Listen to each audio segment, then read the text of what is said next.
اللہ یہ کہہ رہا کہ تم دعا کرو کہ پروردگار تو رحم کر ہمارے ماں باپ پر، رحم کر۔ کیسے رحم کر؟ جیسے انہوں نے بچپنے میں ہم پہ کیا ہے۔ جوانی کا لیے نہیں کہا گیا۔ آپ انصاف سے بولو، جب ہم پیدا ہوتے سال 2 سال کی کوئی میموری ہے ہماری؟ کوئی یادداشت ہے سال 2 سال کی؟ کوئی نہیں۔ 2 ایئرس 3 ایئرس تک کی کوئی میموری نہیں ہوتی بچے کی۔ 4 سال 5 سال کے بعد آپ کو کوئی نہ کوئی چیز یاد آتی ہے۔ اللہ یہ نہیں بولا کہ 5 سال 6 سال 7 سال میں جو تمہارے ساتھ تمہارے ماں باپ نے کیا اس کو یاد کرو، بلکہ کہا کہ تم دعا یہ کرو کہ پروردگار تو رحم کر ہمارے ماں باپ پر جیسے انہوں نے بچپنے میں ہم پہ کیا ہے، جب ہم مجبور تھے، کچھ نہیں تھا ہمارے پاس، کوئی چیز یاد نہیں، کوئی چیز یاد نہیں ہے، ان کا اتنا رحم بھی یاد نہیں ہے ہم کو، اتنا بھی یاد نہیں ہے کہ انہوں نے ہمارے اوپر کیا کیا، کتنا احسان کیا۔ اللہ کہہ رہا اس احسان کو یاد دلاؤ، اس احسان کی دعا کرو کہ جو تمہارے اوپر تمہارے ماں باپ نے کیا ہے۔ دوستو، ہم اگر صرف تصور کر لیں کہ ماں نے کیا کیا اور باپ نے کیا کیا نا، تو 24 گھنٹے مرنے کے بعد تم ماں باپ کے لیے کچھ کرتے رہو گے۔ وہ فیلنگز کو پیدا کرنا، اس لیے کہ وہ شیعہ بنتا نہیں، یہ سوچ کے زندگی گزارو کہ ہم نے اپنی وجہ سے مولا علی کی محبت ہمارے دلوں میں آئی۔ نو، وہ ماں باپ کی وجہ سے آئی۔ وہ ماں باپ تھے کہ جس کی وجہ سے یہ ذکر امام حسین ہمارے حصے میں آیا۔ ہم شکر ادا کریں ماں باپ کا۔ اسی لیے کہا کہ پہلا شکر اللہ کا، دوسرا شکر معصومین کا، تیسرا شکر تمہارے ماں باپ کا، کہ ان کی وجہ سے آج ہم یہاں پہ ایگزسٹ کر رہے ہیں، ورنہ ہماری پہچان کیا؟ پرابلم یہ ہے کہ آج جو ڈے ٹو ڈے لائف کے ہمارے ایشوز ہیں نا، وہ اسی لیے یہ ایشوز ہوتے کہ ہم نے والدین کو بھلا دیا۔ ہم کیا کر رہے ہیں؟ انسان خود 24 گھنٹے میں سوچے کہ اس نے اپنے مرحوم ماں یا باپ کے لیے کیا کیا۔ ایک سلوات پڑھی، میں اتنا کم چیز، ایک سلوات پڑھی ماں کے لیے یا ایک سلوات پڑھی باپ کے لیے، اتنا بھی ٹائم نہیں ہے ہمارے پاس۔ And then we say کہ we are follower of امام علی۔ زبان سے بولنے سے مولا علی کی محبت نہیں آتی۔ مولا علی کی محبت کے لیے عمل چاہیے، مولا علی کی محبت کے لیے حلال رزق چاہیے۔ یہ تصور کرو، اس لیے کہ زندگی کا سپین بہت چھوٹا ہے، 60 70 80 ایئرس، اس کے بعد ختم ہو جاؤ گے، ختم ہو جاؤ گے۔ پھر ہم ہوں گے، ہمارے اعمال ہوں گے۔ اگر تم نے ماں باپ کے لیے کچھ نہیں کیا، 24 گھنٹے میں کم از کم ایک سلوات تو پڑھ کے ماں باپ کو بخش دو۔ میں پوری فاتحہ بھی نہیں بول رہا، وہ تو بہت اچھا ہے۔ احساس رہنا، تصور رہنا، بیک آف یور مائنڈ، تمہارے ذہن میں تصور ماں باپ رہنا کہ میں جو نیکی کر رہا وہ ماں باپ کے لیے کی وجہ سے کر رہا۔ اس لیے کہ دوستو، یہ وہ چیزیں کہ جب تک تم فالو نہیں کرو گے اس وقت تک تم امام تک نہیں پہنچ سکتے۔ یہ ایک جملہ غور سے سننا، یہ سب کے لیے۔ کبھی سوچا ہم 1000 ٹاپک پہ بات کرتے ہیں، 1000 چیزیں ہمارے ذہن میں رہتے، لیکن کبھی یہ نہیں سوچتے کہ میرا مولا حسین راضی ہوئے یا نہیں ہوئے۔ ہم نے اسلام کو گرانٹیڈ لیا ہے۔ میرے جملے غور سے سنو، گرانٹیڈ لیا ہے۔ اسلام میں کوئی چیز گرانٹیڈ نہیں ہے۔ اسلام بولتا عمل کرو پھر میرے پاس آؤ۔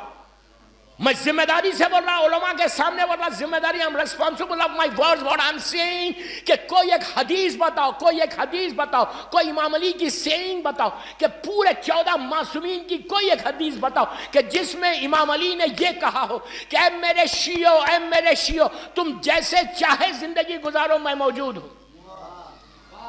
میں کیا بول گیا؟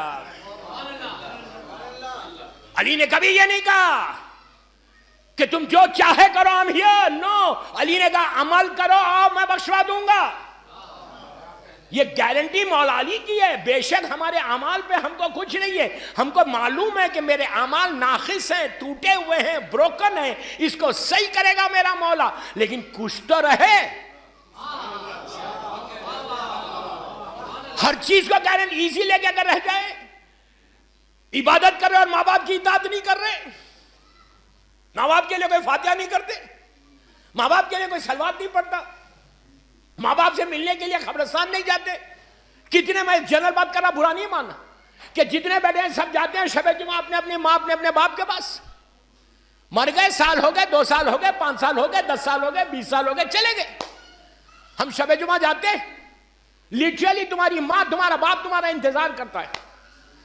وہ آزاداری کیا کہ جس سے ہم کو سیکھے نہیں. تو بہترین اعمال میں آپ ایک چیز دے رہا, 5 یا 6 منٹ کا ایک ہوم ورک دیتا, یہ روز کرو اپنے مرحومین کے لیے. آپ الہ آباد میں, آپ کے ماں باپ لکھنؤ میں, مثال کی طور پہ لندن امریکہ میں دور ہے, ہزاروں میل دور. آپ یہاں بیٹھ کے کیا کریں گے؟ ایک ایسا سورہ ہے قرآن کا, شارٹیسٹ سورہ, کوئی بڑا سورہ بھی نہیں, 4-5 منٹ کا سورہ. ہر کے پاس اسمارٹ فون ہے, ڈاؤن لوڈ کرو. یہ وہ سورہ ہے. اگر تم یہ سورہ پڑھو گے تو سپرے کا کام کرے گا. تمہاری ماں تمہارے باپ کی لحد میں رحمت جائے گی. تمہاری 8 دن کے سارے ایشوز دور ہوں گے. تمہاری دعائیں قبول ہوں گی. تمہاری ماں تمہارا باپ تمہارے حق میں دعا دے گا. وہ احسان تو اتار نہیں سکتے, لیکن تمہارے حق میں اگر ماں کی دعا یا باپ کی دعا لگ جائے, جو تمہارے ایشوز ہیں, جو تمہاری لائف کے آبسٹیکلز ہیں, جو تمہاری لائف کے رکاوٹیں ہیں, جو تمہاری لائف کے ہرڈلز ہیں, وہ سارے دور ہوں گے. ایک عجیب سورہ. اللہ کا رسول مسجد نبوی میں بیٹھا ہوا, اللہ ہم کو مسجد نبوی کی زیارت نصیب کرے انشاءاللہ. اللہ کا رسول بیٹھا نماز کے لیے, تو ایک شخص سفر پہ تھا, ٹریول کر رہا تھا. غور سے سنو, 2 منٹ کا واقعہ لیکن کمپلیٹ میسج.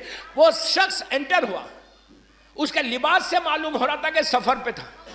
اور جب پرانے زمانے میں لوگ سفر پہ جاتے تھے تو سیدھا گھر جاتے تھے, اس لیے کہ کپڑوں کے اوپر گرد ہوتی, تھکن, اونٹ کا سفر, ایک تکلیف دہ سفر ہوتا تھا.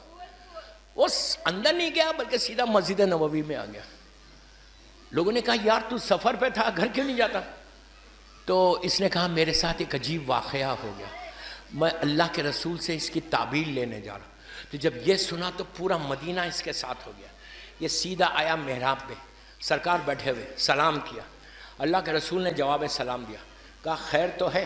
سفر پہ تھا؟ اس نے کہا ہاں. تو کہا گھر گیا کیوں نہیں جاتا؟ تو کہا میرے ساتھ ایک عجیب سفر میں واقعہ ہوا, میں آپ سے پوچھنے آیا ہے. تو پورا مسلمان کھڑے رہ کے سن رہا کہ اس کے ساتھ واقعہ کیا ہوا. یہ کہتا ہے کہ بالکل میں یمن سے آ رہا تھا, مدینے سے پہلے, سٹی میں انٹر ہونے سے پہلے ہمارا قافلہ رکا. میرے قافلے والے دور جا کے بیٹھے, کھجور کا درخت ہر طرف ہے, صحرا ہے, کوئی آبادی نہیں ہے. اس نے کہا میں نے اپنے اونٹ کو ایک جھاڑ پہ باندھ دیا, باندھ کے اپنا خاموش بیٹھا ہوا تھا. قافلے والے دور بیٹھے ہوئے تھے. کہتا ہے کہ میں بیٹھا ہوا تھا تو ایسا لگا مجھے ہزاروں آدمی میرے کان کے پاس آ کے, رائٹ کان کے پاس آ کے کہنے لگے کہ اے بھائی ہم تیرے بڑے شکر گزار ہیں. یہ گھبرا گیا کہ اتنی آواز, ایک آدمی نظر نہیں آ رہا, یہ آواز کہاں سے آ رہی؟ کہتا میں گھبرایا بیٹھا تھا. پھر تھوڑی دیر کے بعد دوسرے کان کے پاس ایسا لگ رہا ہزاروں آدمی, نظر کوئی نہیں آ رہا. کہنے لگے کہ بھائی ہم تیرے بڑے شکر گزار ہیں, we are thankful to you. یہ گھبرا گیا, یہ سمجھا کوئی جن من ہے. یہ آج کا پرابلم نہیں ہے, شروع سے یہ پرابلم نہیں. اس نے کہا میں نے اونٹ کو کھولا, سیدھا آپ کے پاس آیا. آ کے سرکار سے کہا یہ کیا تھا؟ اللہ کے رسول نے کہا کیا تو سورہ ملک پڑھ رہا تھا؟ اس نے کہا کہ لیکن آپ کو کیسے معلوم میں پڑھ رہا تھا؟ کہا یہ سورہ ملک کی برکت ہے کہ جہاں تو بیٹھا ہوا تھا وہاں نیچے خبریں تھیں اور وہاں پہ عذاب ہو رہا تھا. تو نے سورہ ملک شروع کیا, اللہ کی رحمت نازل ہوئی. جیسے رحمت نازل ہوئی وہ صاحب لحد تھے جو آ کے تیرا شکریہ ادا کر رہے تھے. اس کے بعد معصوم امام کہتے کہ تم اپنے گھر میں بیٹھ کے سورہ ملک پڑھو. سورہ ملک سپرے کا کام کرتا. ہر شب جمعہ کو اگر تم یہ چاہتے, اس لیے کہ سورہ ملک رحمت کو نازل کرتا. سورہ ملک اگر تم مرحومین کے لیے پڑھو گے جمعرات کو, تو ان کے آپ یہ پڑھ کے بولو کہ پورے الہ آباد, پوری دنیا میں جہاں میرے مولا حسین کا چاہنے والا اس کو اس کا ثواب پہنچے. تو 1 بلین شیعہ مر گئے. تو اب آپ سوچو, جو 8 دن سے آپ کی دعا قبول نہیں ہو رہی, جو رکاوٹیں ہیں, جو آبسٹیکلز آپ کی لائف میں آ رہے, جو پریشانیوں میں, سٹریس میں ہے, اگر 1 لاکھ آدمی تمہارے حق میں دعا دے رہا, تمہاری ماں دعا دے رہی, تمہارا باپ دعا دے رہا, اس لیے کہ تم نے ان کی لحد میں رحمت کو پہنچایا, وہ سارے تمہارے حق میں دعا دیں گے کہ اللہ اس کی وجہ سے رحمت آئی, تو اب اس کے اوپر رحمت نازل کر, اس کی پریشانیوں کو دور کر دے, اس کے دل میں سکون پیدا کر دے. تو آپ سوچو ایک سورہ کئی ملین کو بخشوا سکتا, تو آپ کی دعا تو فوراً قبول ہوگی. یہ تو آپ کو زندگی میں مل رہا, لیکن مرنے کے بعد اگر تم نے 10 سال سورہ ملک پڑھا ہے اور 10 سال کے بعد تمہاری موت آئے, تمہارے لیے تمہاری اولاد کچھ کرے یا نہ کرے, لیکن یہ سورہ ملک کو اللہ ایک حسین اور خوبصورت چہرہ بنا کر, انسان بنا کر تمہاری لحد میں بھیجے گا. اور کب تک رہیں گے؟ تمہارا بیٹا تم کو لٹائے گا اور تا ظہور امام اور یا روز محشر تک تمہاری لحد میں وہ نور رہے گا، جس کی وجہ سے کہتے ہیں کہ جو سورہ ملک پڑھتا وہ اندھیروں سے بچ جاتا، نور کے اندر آ جاتا. آپ نے غور کیا؟ بہترین تحفہ تھا آج کی مجلس کا. پڑھنا نہیں آتا قرآن میں لگا لو، لیکن ایسا نہیں لگانا کہ گاڑی چل رہی ہے میں دوسرے ٹیلی فون پہ ہوں اور سورہ ملک چل رہا ہے، یہ نہیں کرنا. بیٹھنا 5 منٹ سننا، اس کے بعد دعا کر دینا. اس کے بعد دیکھو کہ اللہ تمہارے اوپر کیسی رحمت کو نازل کرتا ہے، تمہارے ماں باپ پہ. روز اگر ایک دفعہ تم سورہ ملک کا تحفہ اپنے ماں باپ کو بھیج دو تو پھر کم از کم کچھ تو احسان کہ اللہ میرے ماں باپ پہ رحم کر جیسے انہوں نے بچپنے میں ہم پہ کیا. کچھ تو آپ تحفہ دے سکتے. بس دوستو 50 منٹ کی مجلس ہو گئی، مجھے 1 گھنٹے میں 1:30 بجے مجلس ختم کرنا ہے. اللہ ان مرحومین کے درجات کو بلند کرے.